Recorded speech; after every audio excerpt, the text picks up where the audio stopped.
teacher I interviewed was Chris McCabe, who is currently a second grade teacher at Galloway School in Shanahan, Illinois.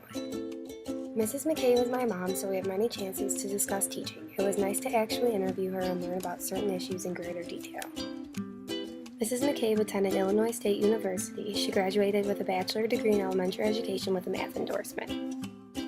Mrs. McCabe began her teaching profession in the Plainfield Public School District. She took a few years off and began teaching again at St. Raymond's School in Joliet, Illinois. She then moved to Shanahan, where she has spent the last 10 years teaching and is still currently teaching second grade. Her classroom is not like many second grade classrooms. She has about 40 students and it is co-taught with 2 regular ed teachers and 1 special ed. It is heterogeneously mixed with the IEP cluster of students, and this year self-contained students are a part of this class also.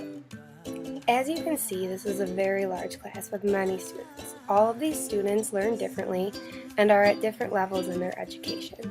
So when it comes to assessment, Mrs. McCabe really understands that each student has his or her own strengths and weaknesses. She believes that one major issue that is affecting her teaching is standardized testing. She explained to me that there are high expectations on differentiating teaching to meet every child's need, but then they use an assessment tool that is the same for all children.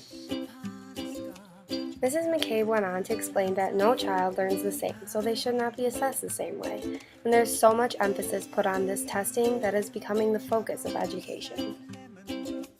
As evidence to her belief, she told me that the natural intelligences show that everyone learns in a different way. All of her students need to be proficient, but they are forced to take a test that may not be appropriate for their learning style. Assessing a child's ability is important, but should be used to guide her instruction, not to determine if they are proficient. After hearing all of this, I asked her how she thinks children should be assessed. One suggestion was ongoing observation and progress monitoring.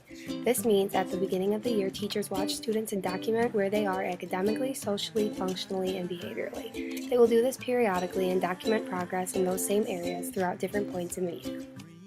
Another suggestion she had was to have the students record their own growth. This would mean students would journal at the beginning of the year and then again at the end. They would write about what they have learned and how much they have grown that year. For children who cannot write, they can simply be recorded. This way, not only the school can see their growth, but so can the students. It is important students feel accomplished because sometimes standardized testing can do the opposite. Mrs. McCabe said she worries that children will compare their scores to others and take this in a bad way. She worries children who do not score well in these tests will begin to feel as though they are failures that will never succeed. Many students feel pressured by these tests, and they are not the only ones. After interviewing Mrs. McCabe and doing some research, I found that many teachers and schools feel pressured because they are held accountable based on the scores of these tests. When researching, I came across an article that stated a number of education officials manipulated the system by lowering the cutoff test scores for proficiency or withheld from testing students who perform poorly or occasionally fudged the results. It also brought up that schools are focused more on math and reading only, and while these are the 2 most important subjects, other subjects are still very important because they can lead students to better understand and expand their knowledge of math and reading. This evidence supports Mrs. McCabe's view on the issue. Of course, not all schools have these issues, so when I was researching, I was curious to see what some of the positives were about standardized testing. This is the article I came across, and it claimed, in spite of the barrage of anti-testing news, some teachers say tests have not sapped their creativity or hindered collaboration, and that they appreciate having useful data, a roadmap for instruction, and a sense of accountability for all educators. These different views are interesting to me. I understand these different views, and I also understand that circumstances vary in different schools, so that can affect teachers' thoughts also. Standardized testing is just one of the many issues that educators come across, and this made me realize sometimes there is no exact right or wrong way to do certain things.